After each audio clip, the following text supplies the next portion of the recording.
Sidang khas MKN hari ini telah bersetuju membuat ketetapan untuk melaksanakan PKPB ataupun Perintah Kawalan Pergerakan Bersyarat ke seluruh negeri Sabah.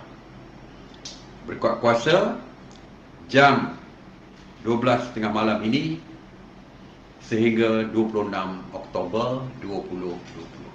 Jadi kalau dulu kita membuat PKPB di beberapa daerah, tapi keputusan hari ini ada program meningkat kepada peningkatan yang berlaku di Sabah, seluruh negeri Sabah, maka mesyuarat memutuskan PKPB seluruh negeri Sabah. Antara SOP-nya seperti juga SOP PKPB yang lain, antaranya adalah menyekat pergerakan keluar masuk rentas daerah, seperti juga baru-baru ini tiada rentas daerah. Bagaimanapun seperti yang saya sebutkan, pekerja-pekerja yang perlu merentas daerah perlulah menunjukkan pas kerja dan surat kebenaran daripada majikan. Begitu juga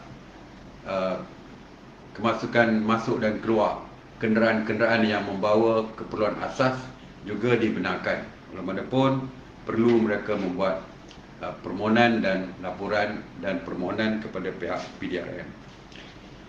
Bagi individu, setiap rumah hanya dibenarkan 2 orang saja untuk keluar daripada rumah yang bertujuan untuk membeli keperluan makanan. Semua institusi, semua sektor sosial dan aktiviti agama dan juga sukan ditutup dan tidak dibenarkan. Institusi pendidikan sebagai contoh, sekolah, tadika, taska, institusi pengajian tinggi, institusi latihan kemahiran, pusat tahfiz, taman-taman awam dan rekreasi, semuanya ditutup. Masjid dan surau serta rumah ibadah bukan Islam juga ditutup. Semua aktiviti sukan, rekreasi, sosial dan budaya termasuk majlis-majlis sosial seperti majlis perkahwinan, pertunangan, akikah dan lain-lain yang berkaitan juga tidak dibenarkan. Pusat-pusat hiburan termasuk kelab malam juga tidak dibenarkan.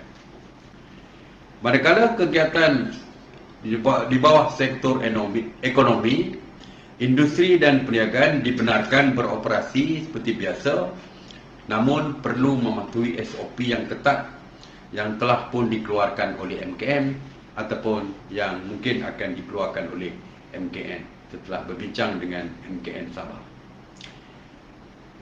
Pasar borong, pasar harian dibuka daripada 6 pagi hingga 2 petang. Kedai-kedai barang keperluan dan kedai runcit dibuka daripada 6 pagi hingga 6 petang.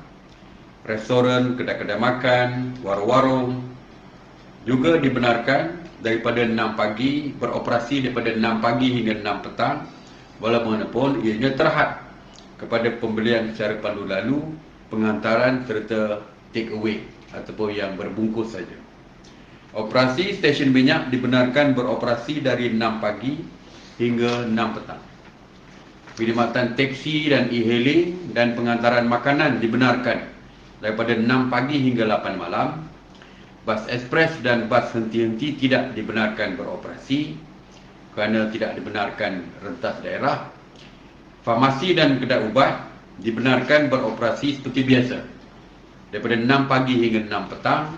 Manakala operasi klinik dan hospital kerajaan dibenarkan beroperasi 24 jam. Manakala di segi pekerjaan, sektor perikanan, pertanian, perladangan juga dibenarkan.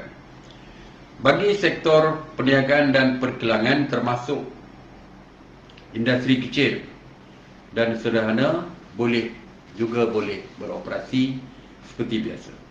Perincian lanjut mengenai SOP di Sabah boleh dirujuk di laman sesawang MKN.